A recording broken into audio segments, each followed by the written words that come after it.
এটা একটা আমার বন্ধুদের কোম্পানি, বিশাল বড় একটা ওয়ার্কশপে বিভিন্ন ধরনের মালামাল ওয়েল্ডিং করানো হয়।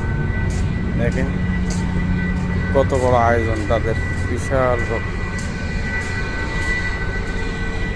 মনে হয় যে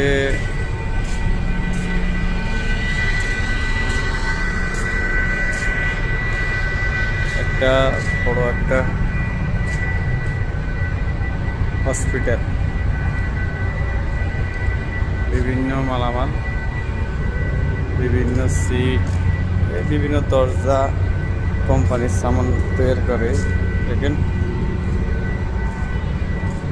বিশাল কর্মযোগ্য। এখন সবাই রেস্টে চলে গেছে, আবার 3টা বাজে ডিউটি হবে।